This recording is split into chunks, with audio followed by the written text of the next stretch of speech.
ठाकुर सेवक हैं, अपने घर में सेवा विराजमान किए हुए हैं। अब जैसे आपको ठाकुर जी के दर्शन के लिए जाना है,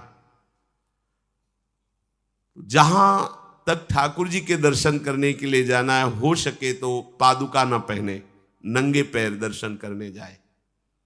यदि आप में ऐसी सामर्थ्य नहीं है किसी कारण से, तो सीढ़ियों में पादुका नहीं पहनना चाहिए। जहां से मंदिर की सीढ़ियां हैं, पादुका उतार कर माथा रखकर सीढ़ी में फिर चढ़ना चाहिए।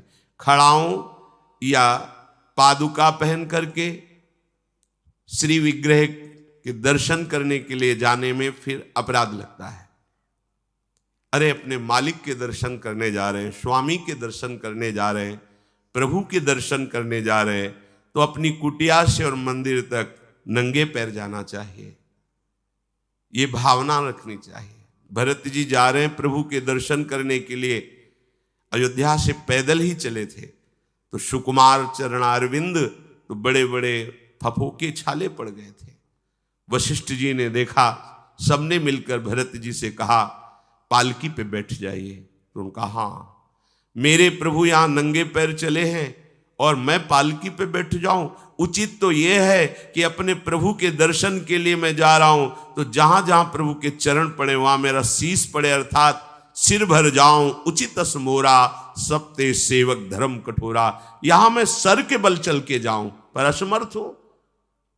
तो आप कह रहे हैं पैर में छाले पड़ गए, आप सवारी में बैठ जाइए। ऐसा नहीं हो सकता। तो अपने प्रभु के दर्शन करने के लिए जब जाए, तो हो सके सामर्थ्य हो तो पादुका न पहने, कोई खड़ाऊं चप्पल जूता आदि ना पहने। अगर पहने हैं तो बस सीढ़ी तक ही पहन कर जाए, ऊपर सीढ़ियों के नहीं। इतने सुकुमार मत बनो, ये आग में जलाया जाएगा शरीर, ये गाड़ दिया जाएगा शरीर, इससे ज्यादा प्यार ना करो। दूसरा, प्रभु के जो उत्सव हैं, कृष्ण जन्माष्टमी, राधा अष्टमी और भी जो भागवतिक उत्सव हैं, यदि आप अपने आराध्य देव का उत्सव नहीं मनाते हैं तो ये सेवा अपराध है, मनाना चाहिए। चार लोग मिल करके सुंदर फूलों से पत्रों से श्रृंगार करके प्रभु की जय घोष करनी चाहिए, प्रभु की कथा करनी चाहिए। आपस में बैठ करके भगवान के जन्म अवतार की, लीला अवतार की कथा कहे, नाम कीर्तन करे। अगर ऐसा नहीं करता तो ये अपराध है।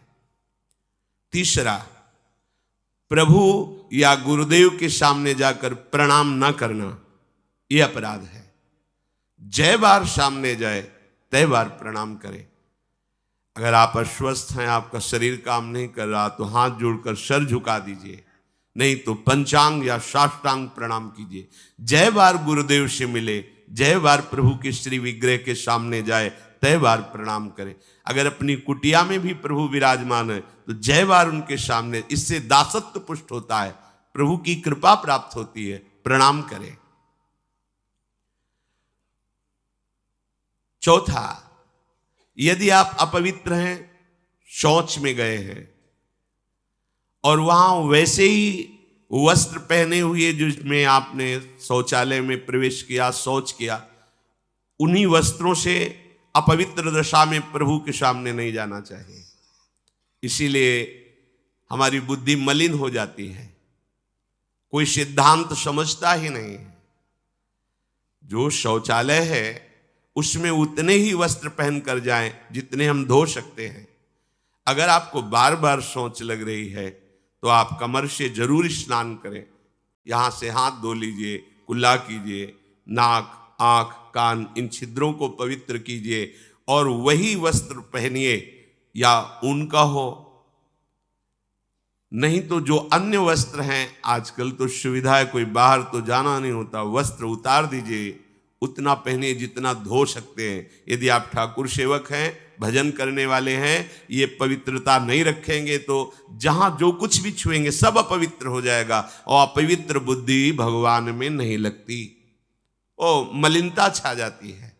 अब ये आज का जो नया समाज है, शास्त्र पवित्रता को जानता ही नहीं है, तो स्वीकार क्या करेगा? और बिना पवित्र हुए हमारे विचार पवित्र नहीं होते। इसलिए कभी अपवित्र दशा में ठाकुर जी के सामने, श्री विग्रह के सामने जाना, सेवा सामग्रियों को छूना, ये अपराध माना गया है। प्रभु के सामने या गुरुदेव के सामने जाके ऐसे करना, एक हाथ से प्रणाम करना, ये सेवा अपराध माना गया है। दोनों हाथ भगवान ने दिए, दोनों को जोड़िए, दोनों को जोड़कर सर झुकाइए, इससे तुम्हें कृपा प्राप्त होती है प्रभु की। प्रभु की कृपा का क्या स्वरूप है?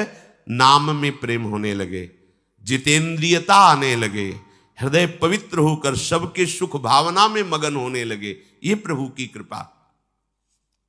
छठवां, जब हम प्रभु की परिक्रमा करते हैं तो परिक्रमा करते समय प्रभु के जब सामने आवे तो उनको प्रणाम करें। प्रणाम किया, फिर आगे। 4 परिक्रमा हमारे प्रियालाल की होती है। कभी सामने परिक्रमा नहीं करनी चाहिए, जैसे सामने खड़े ऐसे घूम जाते हैं सामने, नहीं, ऐसा नहीं। प्रभु के सामने ऐसे नहीं घूमना, वहीं खड़े खड़े घूम गए 4, ऐसा नहीं। प्रभु को दाहिने करके प्रदक्षिणा। अगर आप प्रभु को प्रणाम नहीं करते, परिक्रमा करते हुए या सामने घूमते, ये सेवा अपराध है। 7वां, प्रभु के सामने गए मंदिर में और आप पैर फैला के बैठे, सामने ऐसे पैर फैला लिए, ऐसे फैला के बैठे, ये अपराध है। अपने आराध्य देव के सामने, अपने गुरुदेव के सामने पैर फैला के नहीं बैठा जाता। यदि आपके पैरों में कोई दोष है तो उतनी देर ही रुकिए जितनी देर आप खड़े दर्शन कर सकते हैं, सामने से हट जाइए, सामने पैर नहीं होने चाहिए आपके। 8वां, प्रभु के श्री विग्रह के सामने दोनों घुटनों को ऊंचा करके अपने हाथों से लपेट कर बैठना, ऐसे ऐसे घुटने दोनों खड़े करके ऐसे जैसे बांध कर ऐसे ऐसे बैठना सेवा अपराध है। प्रभु के श्री विग्रह के सामने, अब जैसे मंदिर में गए, थके हैं आप, दीवार में उड़क करके ऐसे सो, यह अपराध है। प्रभु के श्री विग्रह के सामने उतनी देर ही टिको, बस जितनी देर आप सावधान है, नहीं बाहर निकल जाओ, एकांत सेवन करो। श्री विग्रह के सामने उतनी देर ही। दर्शन करने गए, केवल आपकी दृष्टि नख शिखलो अंग माधुरी, प्रभु की केवल दर्शन कर रहे, आंख बंद कर ली, ध्यान किए, फिर दर्शन, फिर ध्यान। जब मन देखा कि चंचल होने लगा, नेत्र झुकाए, प्रणाम किया, मंदिर से बाहर हो गए। किसी से वार्ता नहीं। प्रभु के श्री विग्रह के सामने उनके चरणामृत और प्रसाद को छोड़कर अन्य नहीं पाना। प्रसाद मिला तो पा गए, चरणामृत मिला तो पी लिए। इसके अलावा ऐसा नहीं कि अब जगह है, प्रभु हैं, चलो और कुछ नहीं। वहां कोई खाना पीना, कोई व्यसन, ये अपराध है। प्रभु के श्री विग्रह के सामने बैठकर बात करना और उसमें झूठ बोल देना, ये दोनों अपराध है। प्रभु के दर्शन करने के लिए जब जाइए तो बोलिए मत किसी से, और कैसे हो, क्या है, कुछ नहीं, शांत, राधा राधा राधा। भैया बात करनी तो बाहर मिलना, यहाँ हम दर्शन, आप भी दर्शन कीजिए और हट जाइए उससे।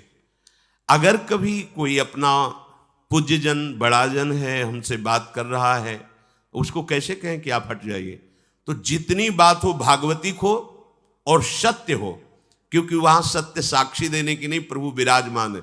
वहां का झूठ तुम्हारे पुण्यों को नष्ट कर देगा। पहले भी जब कोई बात सत्य कहलानी होती थी तो कहा जाता था मंदिर में चढ़ के बोल दो, फिर हम दोबारा तुमसे नहीं पूछेंगे। वो हाँ चलो, तो मंदिर में बोल रहा है मतलब सत्य बोल रहा है। प्रभु के सामने झूठ बोलना या अन्य वार्ता करना, यह अपराध है। प्रभु के श्री विग्रह के सामने जोर जोर से किसी को बुलाना, ए जोर से आवाज नहीं, स्वामी विराजमान है। अगर किसी को बुलाना भी है, इशारे से समीप जाके स्पर्श करके चलो दर्शन करो। प्रभु के श्री विग्रह के सामने आपस में प्रापंचिक बात करना, अगर बात ही करनी, आज देखो कितना सुंदर मोर मुकुट है, आज देखो कितना सुंदर प्रभु का हार है, आज देखो कैसे मकराकृत कुंडल है, आप देख रहे हो, प्रभु ऐसा लग रहा है मुस्कुरा रहे हैं, प्रभु देख रहे हैं। बस उनके विषय की बात करो तो करो, अन्यथा मौन। प्रभु के श्री विग्रह के सामने लड़ाई झगड़ा कर देना, अगर आप बिहारी जी के सामने, राधा वल्लभ जी के सामने, राधा रमण जी के सामने कोई आपको धक्का दे रहा है, कोई आपको कटु व्यवहार कर रहा है, आप चुप रहिए। आपको प्रतिकार नहीं करना, मालिक हैं वो, देख रहे हैं, बिल्कुल शांत रहिए। बहुत बड़ा हिसाब हो जाएगा आपका, जन्म जन्मांतरों के अशुभों का नाश हो जाएगा। और अगर लौट कर आपने गाली दे दी और थप्पड़ मार दिया तो ये कलह आपके पुण्यों का नाश कर देगी। बहुत सावधानी से भगवत दर्शन किए जाते हैं। प्रभु के श्री विग्रह के सामने किसी को किसी भी प्रकार से पीड़ा देने की भावना कर लेना, भावना भी नहीं करनी पीड़ा देने की, प्रगट में देने की तो बात जाने दो।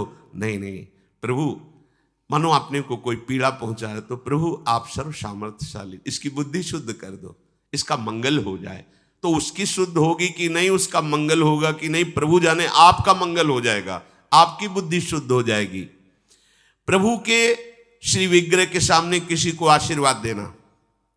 आप प्रभु के दर्शन करने गए, कोई आपको प्रणाम कर रहा, खुश रहो, जय हो जय, नहीं, देखना भी नहीं उधर, सीधे प्रभु की तरफ देखो।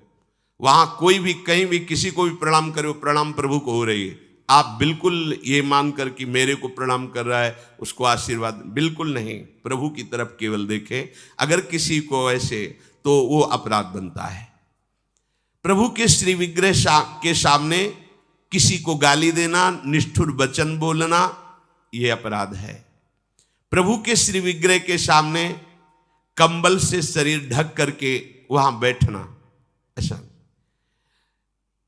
ये जो हमारा भजन करते हुए, सेवा करते हुए मन कठोर होता है, प्रेम में नहीं डूबता है, हमसे गलतियां होती रहती हैं। प्रभु के श्री विग्रह के सामने बैठ करके दूसरे की निंदा कर देना, ऐसा होता है। जैसे श्री जी के सामने बारंडा है से जहाँ समाज होती, वहाँ बैठे हैं, अब घंटों बैठे हैं, अब आपस में चर्चा कर रहे हैं अमुक की, ये अपराध है। एक की प्रशंसा, एक की निंदा, और प्रभु सामने बैठे हैं। बिल्कुल वहाँ बैठना है तो मंत्र जप करो, नाम जप करो, या पद गान करो जिनमें उनकी लीलाओं का गायन किया गया है। प्रभु के श्री विग्रह के सामने किसी को हाथ जोड़कर उसकी बड़ाई करना नहीं, प्रभु के सामने नहीं। कि आपने तो बड़ी कृपा की, उस दिन वहां मिले, ऐसा कुछ नहीं। ये सावधानी रखनी है तो सावधान रहना चाहिए। प्रभु के श्री विग्रह के सामने हंसी मजाक, अश्लील शब्दों का उच्चारण करना, एक दूसरे से हंसी मजाक कर रहे हैं, सेल्फी ले रहे हैं, ये सब नाटकबाजी नहीं तो आए हो धाम में कृपा प्राप्त करने के लिए और बन जाएगा अपराध। प्रभु के श्री विग्रह के सामने अधोवायु आदि का त्याग करना, ऐसा कुछ है, एक झलक लीजिए, बाहर जाइए, वहां मर्यादा है। ये कोई ऐसा नहीं कि मनोरंजन का स्थान हो, इन्हीं की कृपा से हमारा जीवन सतमार्ग में चलता है। और आपसे सच्ची कहते हैं, ये हमारे प्रभु राधा वल्लभ लाल जी, बांके बिहारी लाल जी, राधा रमण लाल जी, ये मूर्तिकार की रचना नहीं, साक्षात प्रिया प्रीतम है। हमारी भावना नहीं बन पा रही इसीलिए, नहीं तो इनके इशारे होते हैं, ये मुस्कुराते हैं और जो आप बात करोगे उसका उत्तर आपको मिल जाएगा, आपके ही हृदय में बैठकर उत्तर दे देंगे।